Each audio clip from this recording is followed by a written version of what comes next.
Yo, what's going on, guys?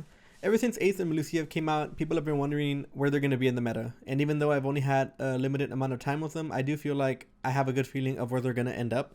And to start off, I think that these are probably the most ambitious operator that Siege has put out in probably like a year, maybe 2 years.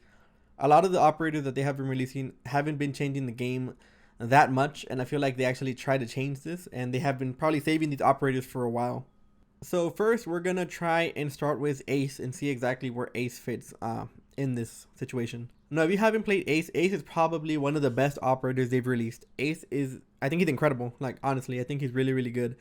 I wouldn't say he's OP, like some people are saying, because a lot of people think that the AK he has is gonna make him extremely overpowered. But I think that Ubisoft is heading in a good direction because they're not making fraggers that just have a fragging role. If you've been playing Siege for a while like myself, I'm sure you know that most of the people that want to frag out, and that's like 90% of the egotistical players on Siege, would like to play things like IQ, Ash, maybe, like anybody else that can pretty much kill. And they don't want to play support, which means that they don't want to play Thermite or Thatcher or Hibana. And I think the reason that Ubisoft made a good choice with Ace and his development is that he has a really good gun, so he can actually frag out. And the thing about Ace is, and I think this is a really cool interaction, is that you can place down your charges, and if you die, they'll still go off. So for example, you go up to a wall and you throw up your Ace charges, right? And it's muted. Once those things are on the wall, as long as they don't get bandit tricked or kite tricked, you can go off and die and do whatever you want and try to frag out. And all your team has to do is get rid of those mutes. So you pretty much already did your job. And this is the exact opposite with Hibana and Thermite, because if you don't get, the walls open in time and you die, then you're not really going to get that wall open. And that's a huge detriment. So you kind of have to play like a bitch, to be support. And a lot of people don't like that. And with Ace, not only can you go off and do your thing once you have your little devices set, you can actually get a lot of kills because his gun is fucking amazing. So he's a fragger and a support character built in one, and I think he's a hybrid for those of us who do want to try to frag out and do want to try to get the most amount of kills and, make it easier for our team to take sight with less enemy players on the board. It's a good hybrid for us, so I think that's a really, really good thing that you're doing. Now, another thing about Ace is that it takes all of his equipment to open one hatch. Usually people that open hatches, like Hibana and stuff, are usually the fraggers. I think Hibana would be more in charge of hatches, since she has a better gun and she has a better utility for it. So I think it's good that you can't just be Ace and body everybody with your gun inside, somewhere upstairs and open all the hatches for free. So Ace is mainly going to be used for walls, and I think that's a really good way of limiting him. Because if he was able to open like 3 hatches with one equipment each, I think that'd be super overpowered. So I kind of know why they developed him in that way, and I feel like he's going to become that person that opens the exterior walls of sites and stuff like that. So all in all, Ace is going to be a very well-picked operator. I think he might replace Thermite for most sites. I don't think Thermite's going to be replaced completely because nobody can open a wall like Thermite. But I do think that most people are going to rather have that AK-12, especially people that aren't in a group in a group team. If you're in a team and your role is to play Thermite, then I guess, okay, you're going to play Thermite.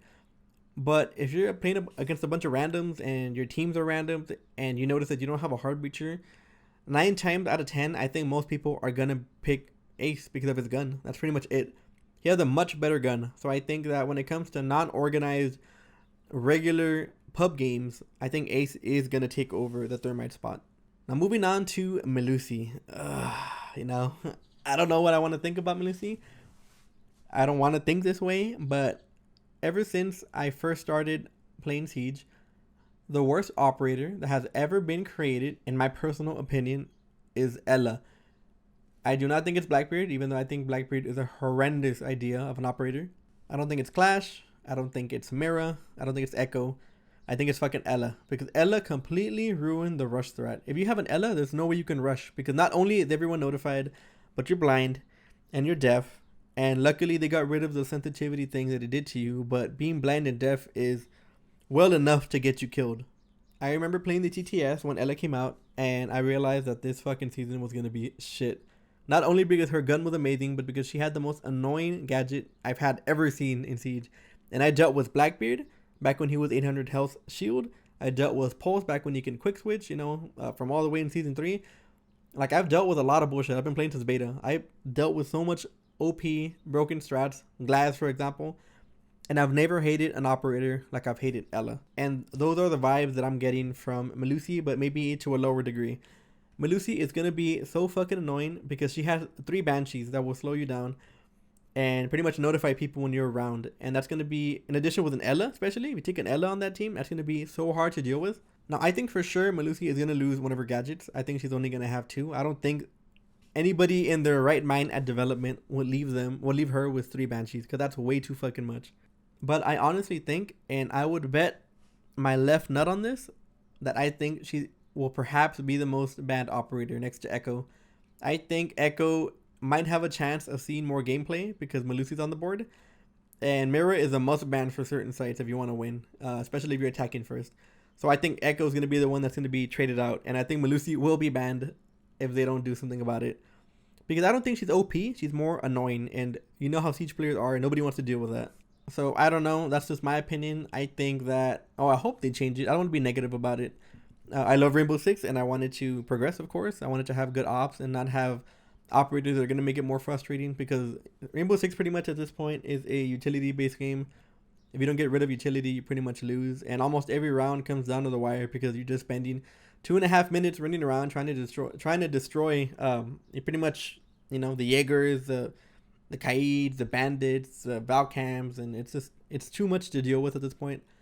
And Melusi is just going to add to it, especially with 3 whole banshees that she can place at different locations on the bomb site. And if you notice, most bomb sites have 2 to 4 entrances, so she can pretty much hold an entire section by herself, or at least give people, the sound cue that her banshee is going off and slowing somebody. So that's going to be extremely difficult to deal with. Not to mention the fact that we have proximity mines now. So if you add those, I don't know if you've seen it, but people on TTS have actually been adding banshees right next to proximity mines. And the way they do it is that they put a banshee, and then a little bit ahead of the banshee where you can't see it, they put a proximity alarm. So if you hear the banshee, then that means someone's there. If you hear the proximity alarm, that means that somebody's pushing past your banshee instead of going back and retreating. So it's a lot of information, and I feel like that's way too much to have on 3 different entrances, especially if your entire team brings the proximity alarm. You're going to have a sound cue for everything. And this does buff Thatcher, however, and IQ, but like I said before, nobody wants to play that. The odds of you having a Thatcher every round in pubs, especially if you're not on an organized team, is going to be very, very low.